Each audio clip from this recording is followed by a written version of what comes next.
How communities deal with extremism in Britain was a central element to the speech by UK Communities Secretary Hazel Blears.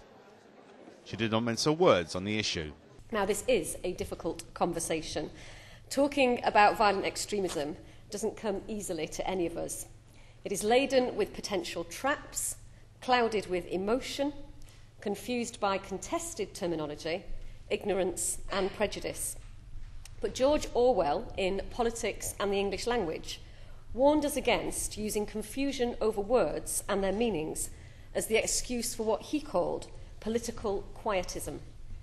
It may be tough, but it is a conversation that we have to have.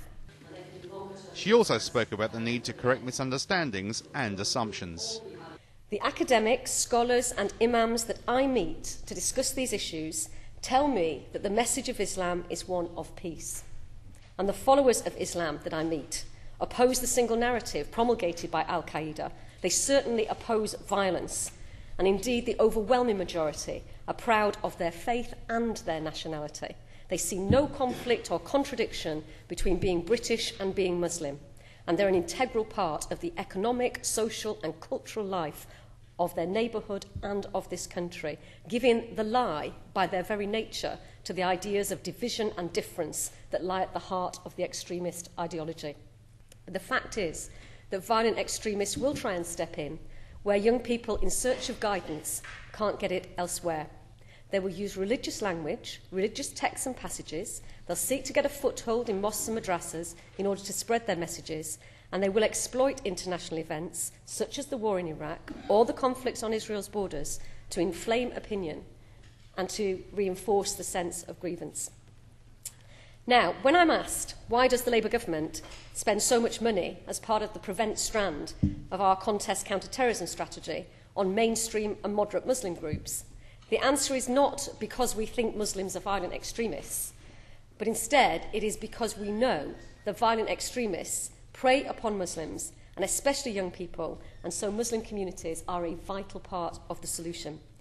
And to ignore that fact, I think, is to blunt or neuter our ability to tackle it. But she felt security measures were certainly not the whole solution to the problem. Prevent is about stopping people wanting to commit violence in the first place, and prevent is built on the idea that just as violent extremists seek to attack us all, and the victims of 7/7 were young and old, different races and faiths, straight and gay, we, all of us, have a role to play in stopping them. And it's not a job for any one group of people or for specialists.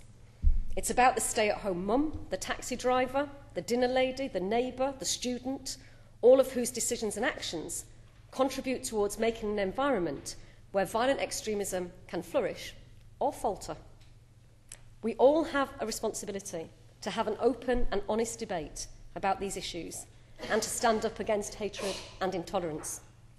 And nowhere is this more important than in an institution like the LSE, which has a proud history of passionate debate, inspiring new thinking, and all of you who are students and lecturers clearly have a key role to play in debating these major issues of our time, in challenging prejudice, tackling ignorance, and helping to shape the kind of world that we all want to live in.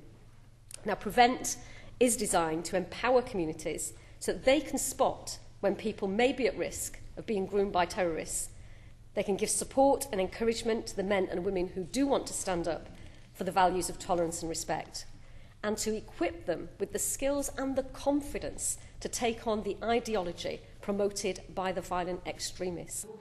The UK Communities Secretary said it was vital for communication, connection, debate and engagement to continue on this issue.